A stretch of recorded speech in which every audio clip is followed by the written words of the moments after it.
Now in today's video we're going to be diving back into some more Elden Ring Nightreign, and for this one I'll be going over relics and why it may be important to you to put them in the right order. Now if you're anything like me, you've been playing a lot of Elden Ring Nightreign and acquiring a whole bunch of these things right here. These are going to be your relics, and whether you're completing expeditions or just purchasing them at the small jar bazaar, you'll probably notice that it's very hard to get hold of ones that are perfect for your characters or just any class in general. Hitting 3 modifiers that works out really well for your class is very difficult, and as well as that, of course, you're going to have certain relics that only allow you to have certain colour orders of these relics to place them in. When you're playing through the game, you'll be able to unlock more of these through the character's remembrance quests, the small jar bazaar, and of course the new vendor, the collector signboard. However, it wasn't until a friend of mine actually said, look, the new vendor's out, but he gives me a completely useless relic right because I play as Wilder and my starting one's actually red, blue, but now I can purchase one that's blue, red. This got me thinking because I thought no way they could do this wrong, so I headed over to the signboard vendor and he's completely correct, picked up the relic right and wanted to see exactly how this affected things. Now the funny thing is, up until he'd spoken about this, I had thought nothing of it. I thought personally it was just whatever kind of relic you placed into your slots first hand was going to be the one that takes priority. So for example, if I'm playing as Wilder and I've got red, blue, I thought because I'd placed in this blue relic just over here, this one's going to give my starting armament Chilling Mist, and because I entered it first, I thought that would be the one that takes priority. Right? Wrong.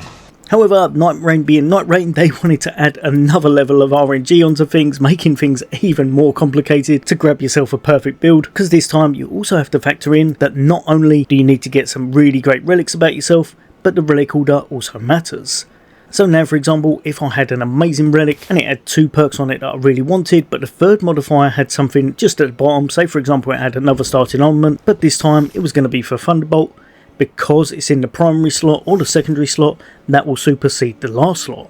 So basically whatever you've got in the first slot supersedes the second, and the second the third, and so on. And you can see our starting armament skill now is actually going to be Thunderbolt, because it's completely taken off or overrode the one we had earlier. Now obviously in a perfect world this wouldn't matter, because you would have 3 slots of absolutely perfect modifiers on each and every one of these relics. However, sometimes, let's face it, these can be a bit hit and miss, and you might have 2 that you really want and the third one might be something you don't want.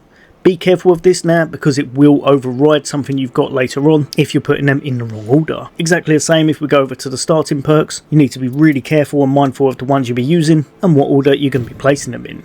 For example, if I wanted my character to have poison on my starting weapon, then you want to make sure it's going to have that and not have another status effect override it because it's in a slot beforehand. I think this is why a lot of times people will be trying to use those kind of relic rites that have got the white at the very end, because then you can put that last one as whatever you need, because the relic order definitely matters. And if you're trying to get a perfect build and setup, especially before you've actually got all of the really nice relics, the triple stack rolls that you're after, then this may be something you want to watch out for.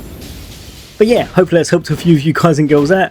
I'm sure a lot of people already knew about this, but personally I didn't actually factor this in until I managed to find a relic that I really enjoyed, but it had a starting perk on it and it kind of screwed things up a little bit. But yeah, as always, there'll be a lot more content away from me. For now, take care. I'll see you on the next day.